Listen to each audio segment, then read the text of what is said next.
నమస్కారం, welcome to GK news 9. ఇటీవల కాలంలో మేకల దొంగతనం కేసులో వెలిచాల గ్రామస్తుడైన ఎరుకల కులానికి చెందిన కూతాడి కనకయ్యను విచారణ పేరిట పోలీస్ స్టేషన్ కు పిలిపించి మందలించి నేరం ఒప్పుకొనిన తర్వాత సిఆర్పిసి 41 నోటీస్ పంపించిన రామడుగు ఎస్ఐ మామిడాల సురేందర్ పై కొందరు వ్యక్తులు చేసిన ఆరోపణలలో ఎలాంటి నిజం లేనందున పలు కుల సంఘాల ఆధ్వర్యంలో నేడు నిజ నిర్ధారణ కమిటీగా ఏర్పడి కరీంనగర్లో ఏర్పాటు చేసిన విలేకరుల సమావేశంలో పలువురు కుల సంఘాల నాయకులు జరిగిన సంఘటనలపై మాట్లాడారు.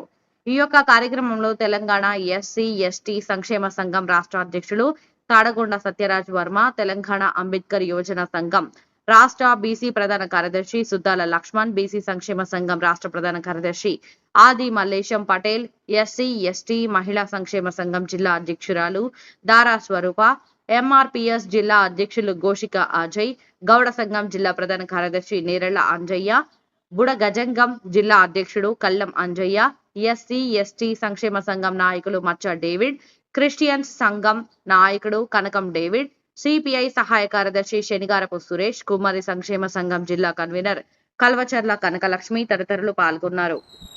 నా పేరు సుద్దాల లక్ష్మణ్. నేను తెలంగాణ అంబేద్కర్ యోజన సంఘం రాష్ట్ర ప్రధాన కార్యదర్శిగా పనిచేస్తున్నా.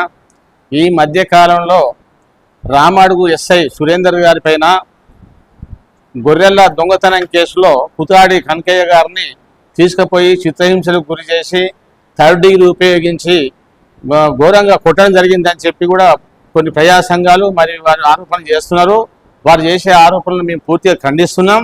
తనను ఒక దొంగతనం కేసులో చట్ట ప్రకారం చట్ట పరిధిలో తనను పిలిపించి మందలించడం జరిగింది తప్ప ఏదో సివిల్ మ్యాటర్లో ఇన్వాల్వ్మెంట్ ఉన్నాడని చెప్పి తీసుకుపోయి థర్డ్ డిగ్రీ ఉపయోగించడం కానీ కొట్టడం కానీ జరగలేదు.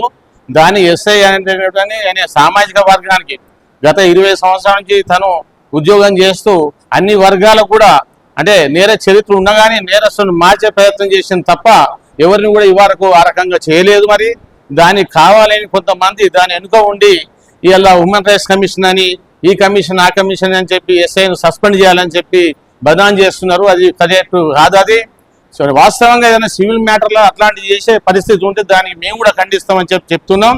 అది ప్యూర్లీ దొంగతనం కేసు. తన దొంగతనాన్ని కూడా అంగీకరించండు.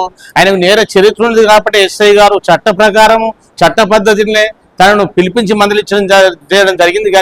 కానీ ఏదో స్వార్థం కోసమో ఏదో పలుకుబడి కోసమో ఎవరో ఇన్ఫ్లుయెన్స్ చేసేటువంటి సంఘటన కాదని చెప్పి మరీ ప్రజా సంఘాలకు మరియు ఎవరైతే దీన్ని అక్కడ మానవ హక్కుల సంఘం వరకు తీసుకుపోతున్నారో వాళ్ళు కూడా మేము ప్రత్యేకంగా విజ్ఞప్తి చేస్తున్నాం. దొంగను దొంగ పద్ధతితో విచారించకపోతే ఏ పద్ధతితో విచారిస్తారో మీరే ఆలోచించాలని చెప్పి అనవసరంగా ఒక నిజాయితీ గల ఆఫీసర్ను బదనాం చేసుడు సరైనది కాదని చెప్పి ఇట్లా చేస్తే ఇంకా కూడా మన వాళ్ళు ఎంతో మంది ఉంటారు కాబట్టి వాళ్ళు కూడా న్యాయం జరిగిన పరిస్థితి ఉంటుంది.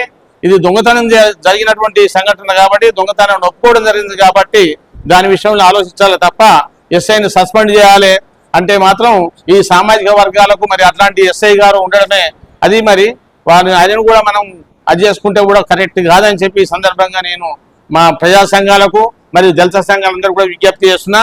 మరోసారి ఆలోచించండి. ఎస్ఐ పైన మీరు చేసేటువంటి అంటే బాధితుడు చేసేటువంటి ఆరోపణలు ఏదైతున్నాయో అవి నిరాధారమైన ఆరోపణలు అని చెప్పి మేము దాన్ని పూర్తిగా ఖండిస్తున్నాం. రైట్. Hi, hello, అందరికీ నమస్తే. This is Anchor Monica. So please do subscribe to GK News 9.